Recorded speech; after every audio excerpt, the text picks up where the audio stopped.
구독자 여러분들 새해 복 많이 받으시고 올 한 해 성공 투자해서 꼭 좋은 성과 이루시길 바랍니다. 오늘 영상에서는 자동차 산업의 미래에 대한 저희 생각을 공유해 보겠습니다. 향후 자동차 산업의 3대 키워드는 전기차, 자율주행차, 차량 공유 이 세 가지라고 생각합니다. 그리고 이에 더해서 또 하나 중요하게 봐야 할 것은 전통 자동차 회사의 하락과 IT 회사의 부상을 들 수 있습니다.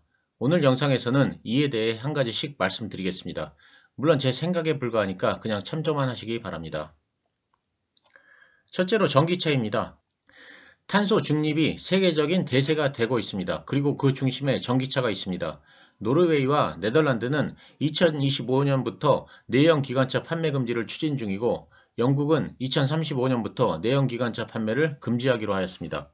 그 외 유럽 국가들도 모두 내연 기관차의 판매 금지를 속속 발표하고 있습니다. 유럽에 이어 미국과 중국도 탄소 중립에 합류하고 있습니다. 미국에서는 캘리포니아주가 처음으로 2035년부터 휘발유 차량의 판매를 중단하기로 하였습니다. 중국도 2035년부터 내연기관차 생산을 중단하겠다고 발표했습니다. 일본은 2030년대 중반까지 내연기관차 퇴출을 추진하고 있습니다. 내연기관차가 전기차로 바뀌는 흐름은 모두들 다 잘 아실 테니 이 정도에서 마무리하겠습니다. 둘째로 자율주행차입니다. 오늘은 어느 회사가 자율주행에 앞선다거나 어느 회사가 자율주행의 수혜를 받는다거나 하는 그런 얘기보다는 자율주행이 가져올 사회적 변화에 초점을 맞춰보겠습니다. 제가 판단하기에 사람들이 자율주행에 대해 잘못 인식하고 있는 것들이 있는데 이에 대해 먼저 말씀을 드리겠습니다. 첫 번째로 사람들은 자율주행이 상용화되려면 아직 먼 얘기라고 생각합니다. 하지만 그렇지 않습니다. 자율주행 기술은 사실상 거의 완성되었습니다. 2023년이면 완전한 자율주행차가 출시되는데 기술적 장애는 없는 것으로 알려지고 있습니다. 이미 중국에서는 자율주행 택시가 시범 운행 중입니다. 보시는 왼쪽의 사진은 중국의 자율주행 스타트업 오토엑스에서 개발한 무인 자율주행 택시인 로보택시입니다. 6개월간의 시험 기간을 거쳐 선진시 교통당국으로부터 시범 운행 허가를 얻었습니다. 우리나라에서도 세종시가 자율주행 셔틀을 운행 중입니다. 보시는 오른쪽 문서는 자율주행 버스의 시범 운행을 알리는 정부의 공문입니다. 그 외에 자율주행 버스 등을 시범 운행 중인 곳은 세계 곳곳에 많이 있습니다. 자율주행차 관련한 다양한 연구기관과 컨설팅 업체 그리고 완성차 업체들은 2024년까지 완전한 자율주행이 가능한 자율주행차가 출시될 수 있다고 공언하고 있습니다. 즉 늦어도 4년 후면 완전한 자율주행 차량이 도시를 누빌 것입니다. 먼 미래의 얘기가 아닙니다. 둘째, 자율주행차는 사람이 운전을 하지 않으므로 불안해서 탈 수 없다고 생각하는 사람이 많습니다. 즉 자율주행차보다는 사람이 운전하는 차가 더 안전하다고 생각합니다. 하지만 이 생각은 잘못된 것입니다. 자율주행차가 훨씬 더 안전합니다. 이 표를 보시면 자율주행차로 전환 시 얼마나 많은 인명피해가 감소하고 사고 건수가 감소하고 사고 비용이 감소하는지를 알 수 있습니다.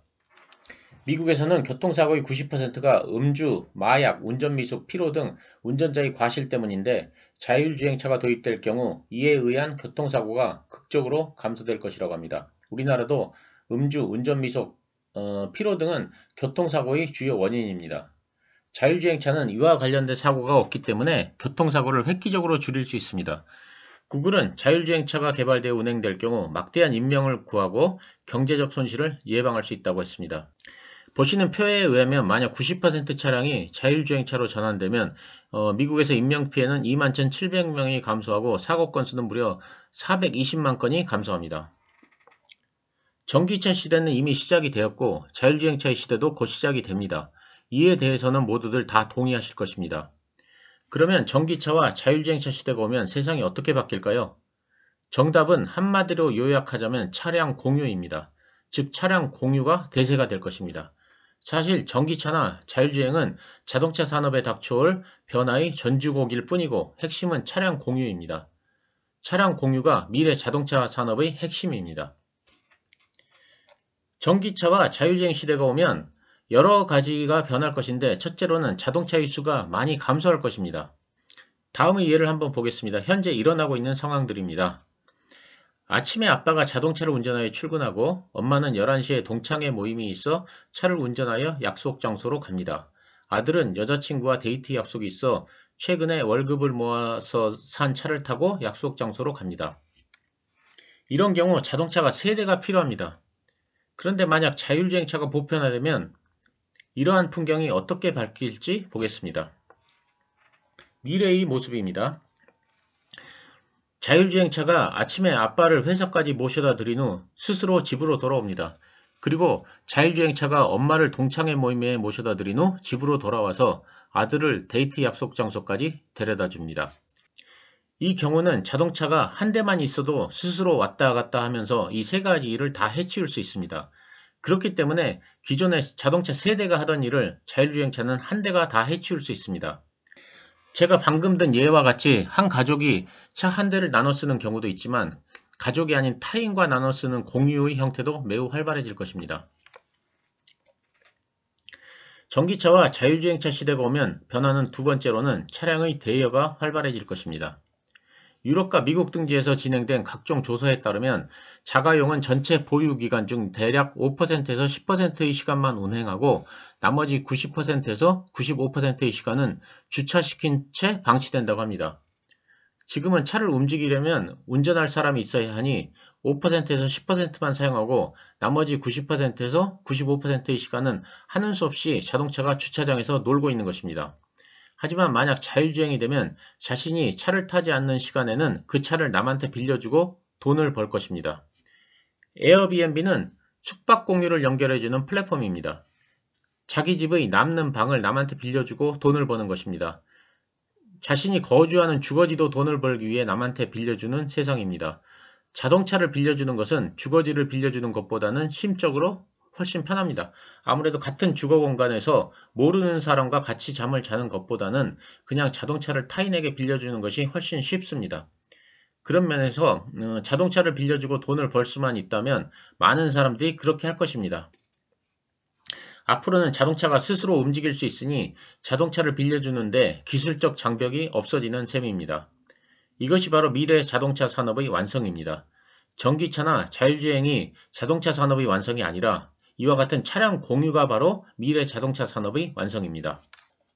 유럽 자동차협회 ACEA의 보고서에 따르면 공유 자동차로 활용되는 자동차 한 대는 개인 승용차를 4대에서 최대 10대까지 대체할 수 있는 것으로 나타났습니다. 컨설팅 업체인 프로스트 앤 설리반이 2010년에 조사한 결과에 의하면 자동차 공유에 이용되는 자동차 한 대로 약 15명의 자동차 소유가 대체되었다고 하였습니다. 한국교통연구원이나 서울시가 조사한 바에 의하면 자동차 공유에 참여한 차량 한 대가 다른 승용차를 8.3대에서 16.8대까지 대체하는 것으로 나타났습니다. 이와 같은 연구 결과는 우리가 자동차 산업의 어떤 회사에 투자해야 궁극적 승자가 될 것인지에 대한 아이디어를 제공해 줍니다. 첫째, 자율주행이 활성화되면 자동차 수가 급격하게 감소함을 알 수 있습니다. 이는 다시 말하면 자동차를 만드는 회사에는 악재가 된다는 의미입니다. 시장의 규모가 축소된다는 것은 굉장한 악재입니다. 기존에 100만 대 팔던 회사가 앞으로는 50만 대밖에 팔지 못할 것이기 때문입니다. 따라서 향후 전통 자동차 메이커들은 투자 대상으로 그리 매력적이지 않음을 알 수 있습니다. 둘째, IT 회사들의 자동차 진출입니다. 사람들은 애플이 왜 뜬금없이 자동차를 만드냐고 생각할지 모르지만 이는 당연한 것입니다. 왜냐하면 자동차는 이제 더 이상 기계 장치가 아니고 IT 제품이기 때문입니다. 제프 윌리엄스 애플 수석 부사장은 자동차는 궁극적 모바일 기기라고 생각하고 있다는 말을 했는데 이 말이 갖는 의미는 향후 자동차는 IT 기기라는 의미입니다. 이에 대해서는 다른 영상에서 말씀을 드린 바 있습니다. 어쨌든 테슬라나 애플과 같이 전통 자동차 제조사와는 거리가 멀지만 굉장히 강력한 경쟁자까지 뛰어든 상태입니다. 그리고 이제 자동차는 IT 제품이기 때문에 애플이 기존 자동차 회사보다 제품을 더 잘 만들 것입니다. 우리가 알고 있던 기존의 전통 자동차 회사들의 고전이 예상됩니다. 셋째, 차량 공유 회사가 굉장히 부각될 것입니다.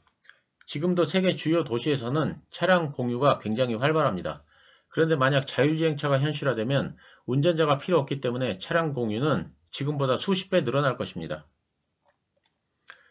그래서 저는 향후 자동차 산업의 최고 대장주는 우버가 될 것이라고 예상합니다.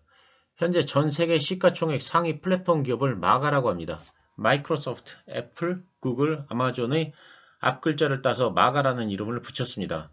그런데 제 예상으로는 향후 10년 후 여기에 우버가 들어갈 것입니다. 그래서 마가 플러스 우버가 전 세계 최고의 대표 플랫폼 기업으로 자리 잡을 것입니다. 저는 대학원을 미국에서 다녔습니다. 그래서 미국의 생활에 대해 어느 정도 이해를 하고 있습니다. 뉴욕을 제외한 다른 도시에서는 자동차가 없으면 아무것도 할 수 없습니다. 저는 학교 다닐 때 혼자 아파트를 얻어서 살았는데 자동차가 고장나는 날이면 학교에 갈 수가 없었습니다. 저는 장학금을 받기 위해 학교에서 학생들을 가르쳤습니다. 그래서 제가 학생들을 가르치는 날에는 무조건 학교에 가야 하는데 자동차가 고장이 나면 정말 암담할 수밖에 없었습니다. 다른 사람들에게 부탁해서 저를 학교까지 태워다 달라고 하는 방법밖에 없었습니다. 그만큼 차에 대한 의존도가 절대적입니다. 그래서 성인이 되면 무조건 자동차가 필요합니다. 운전을 할 수 없는 미성년 학생들은 더 문제입니다. 누군가가 반드시 아침에 차를 운전해서 학교에 데려다 줘야 하고 학교가 끝나면 반드시 데려와야 합니다. 또 체육관을 가든 병원을 가든 어디를 가든 반드시 누군가가 차로 데려다 주고 데리고 와야 합니다. 그래서 우리나라 중고등학생들이 미국에 유학을 하면 학비보다는 하숙비가 더 많이 들어갑니다. 하숙집 주인이 매일 학교도 데려다 줘야 하고 또 데리고 와야 하고 쇼핑을 해야 할 때도 항상 차를 태워줘야 하기 때문입니다. 그런데 만약 자율주행차가 상용화되면 이런 문제들이 모두 다 해결됩니다. 자동차가 알아서 학교뿐 아니라 필요한 장소에 데려다주고 또 데려오기 때문에 굳이 운전을 하는 사람이 따라붙을 필요가 없기 때문입니다. 그러면 엄마도 아이에 얽매이지 않고 일거리를 찾아 일을 할 수도 있습니다. 그래서 사회혁명으로까지 연결될 수도 있습니다. 그리고 자율주행이 되면 굳이 자동차를 살 필요가 없습니다. 필요할 때마다 호출을 하고 돈을 지불하면 언제든 다른 사람의 차를 편하게 사용할 수 있기 때문입니다. 그럼 여기서 우버의 역할은 무엇일까요? 아시다시피 우버는 자동차를 필요로 하는 사람과 자동차의 소유주를 연결해주는 세계 최고의 차량 공유 플랫폼입니다. 우버는 이미 수많은 자동차 소유주와 자동차 사용자를 회원으로 가지고 있습니다. 글로벌 넘버원 플랫폼입니다. 앞으로 사람들은 자동차가 필요하면 우버를 통해 차량을 호출할 것입니다. 그러면 우버는 자동차 소유주에게 콜을 보내고 그 콜을 잡은 자동차 소유주의 자율주행 차량이 서비스를 제공하고 돈을 벌 것입니다. 이런 생활 패턴은 굳이 미국에만 국한되지 않습니다. 저는 한때 영국의 런던에서도 일을 한 적이 있습니다. 그래서 영국에 대해서도 어느 정도 알고 있는데 대도시 간 연결은 기차로 잘 되어 있지만 그 외의 교통망은 꽤 취약합니다. 그래서 영국에서도 현재 우버의 서비스가 성공적이지만 향후 자율주행이 시행되면 훨씬 더 크게 성장할 것입니다. 그 외에 다른 나라들도 마찬가지입니다.